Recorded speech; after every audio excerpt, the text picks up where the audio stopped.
नमस्कार, मैं प्राध्यापक सुनील नाना साहेब करपे आज साई वाणी का यहाँ प्रारंभ करते हुए मुझे बड़ी खुशी हुई है कि बाबा की जीवन श्रद्धा और सबूरी के साथ जुड़ा हुआ है। बाबा ने जो हमें शिक्षा दी है, जो बाबा ने हमें संस्कार दिए हैं, वो हमारे जीवन में हमें कुछ बनने के लिए काबिल बनाते हैं।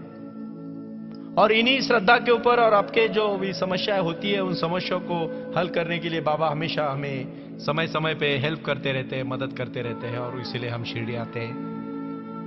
बाबा का ये साई वाणी का प्रारंभ भी यही करते समय मुझे बड़ी खुशी हो रही है कि 15 अक्टूबर 2018 में समाधि को 100 साल पूरे हो रहे हैं, और मेरा स्पिरिट ऑफ लाइफ जो एनजीओ है, जो मिशन है, बाबा की इस कार्य से जुड़ा हुआ है, और साई वाणी का प्रारंभ करते हुए मुझे खुशी हो रही है।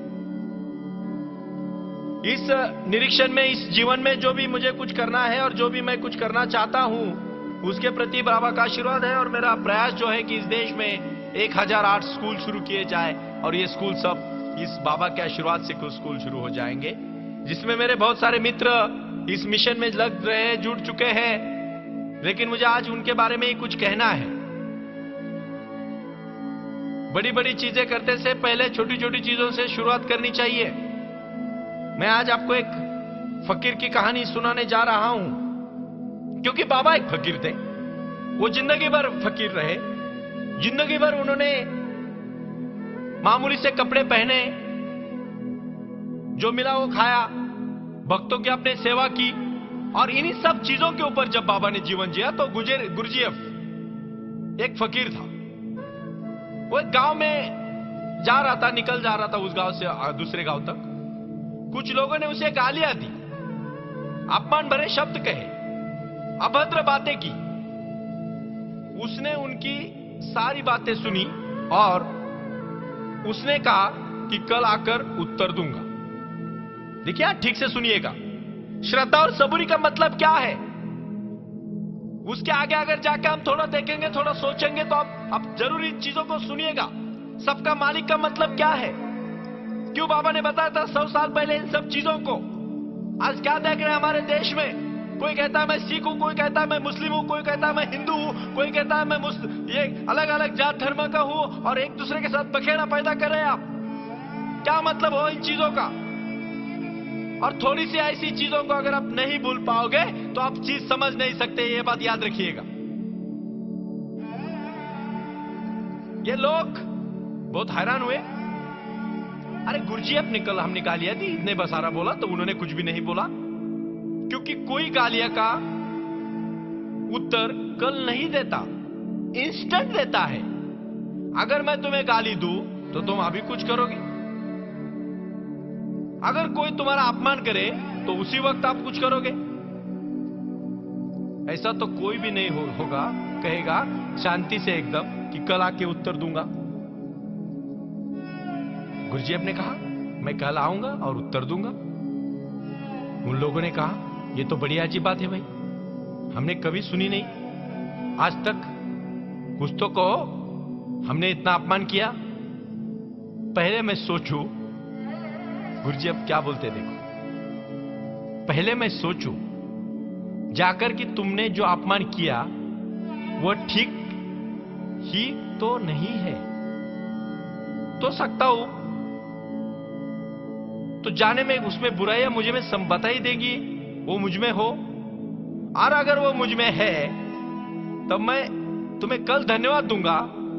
अगर तुमने अच्छा मेरे ऊपर उपकार किया, मेरे ऊपर कृपा की, और अगर वो मुझ में नहीं है तो मैं निवेदन कर जाऊंगा कि तुम और सोचना वे बुराइयां मैंने आप में नहीं पाई। झगड़े का इसमें कोई कारण नहीं है। देखिए ठीक से मैं क्या बोल रहा हूं। जब गुरजीएफ को उन्होंने गालियां दी तो गुरजीएफ ने कुछ नहीं बोला, कल आके उत्तर दूंगा। लोगों ने बोला ये क्या हुई बात भाई, ऐसा तो हमने आज तक कभी नहीं सुना, जो तो इंस्टेंट बोला जाता है। लेकिन उन्होंने उत्तर दिया, अगर आपने जो गालियां मुझे दी है उसके ऊपर मैं सोचूं, अगर मैं सही में गलत हूं और आपके गालियों का असर अगर मुझे अच्छा बनने में काम करेगा, मदद करेगा, तो मैं जरूर सोचूंगा। और वो उसमें मैं वो कमी अगर मुझ में नहीं होगी तो मैं आपको आके निवेदन दूंगा कि ये तो गलतियां मुझ में नहीं है, आप जरा और सोचिए किसी को। इसका मतलब क्या हुआ? झगड़े का कोई कारण नहीं। और जो काम मुझे खुद करना चाहिए था वो तुमने कर दिया। तुम मेरे मित्र हो। दूसरी स्थिति में मैं कह जाऊंगा कि मैंने खोजा, मेरे भीतर वो बुराइयां नहीं है जो तुमने बताई है, जो तुम और विचार करना। और इसमें भी कोई झगड़े का कारण नहीं है। वो दोनों दूसरे दिन आया। देखिए आप, हंसी वाली बात है लेकिन बहुत इंटरेस्टिंग बात है। दूसरे दिन आया और उसने कहा कि तुमने जो कल बताई थी, बातें कही थी, वो मेरे भीतर है, इसलिए मैं धन्यवाद देता हूं।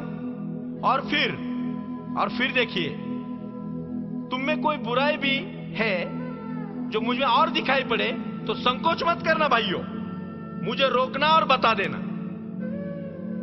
ऐसा व्यक्ति होना चाहिए, ऐसा हमारा चिंतन होना चाहिए, ऐसी हमारी दृष्टि होनी चाहिए। और ऐसी आदमी बहुत दिन तक बुराइयां में नहीं रह सकता बच्चों। उसका जीवन तो बदल जाएगा, क्योंकि उन्होंने गालियों में भी अच्छी चीज देखी है।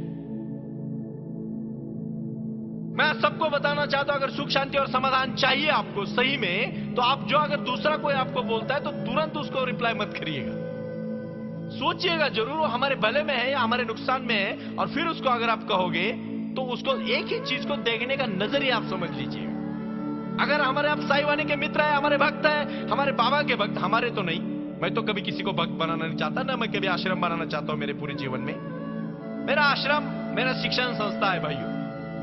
हमें स्कूल खोलने हैं, हमें बच्चों को पढ़ाना है, हमें सिखाना है, और इन सभी चीजों को हमें आगे लेके जाना है कि जहां तक हम पहुंच सकते हैं। विश्वास है मुझे, एक दिन जिस दिन देश का बच्चा सीखेगा, उस दिन हमारे देश पूरे जगत में महान देश होगा, क्योंकि शिक्षण से ही आदमी का विकास होता है। शिक्षा हमेशा देना चाहिए। सब लिखे सब पढ़े, यही मेरे जीवन की इच्छा है, यही बोलना चाहता हूं। जय साई राम, जय साई राम, प्रणाम।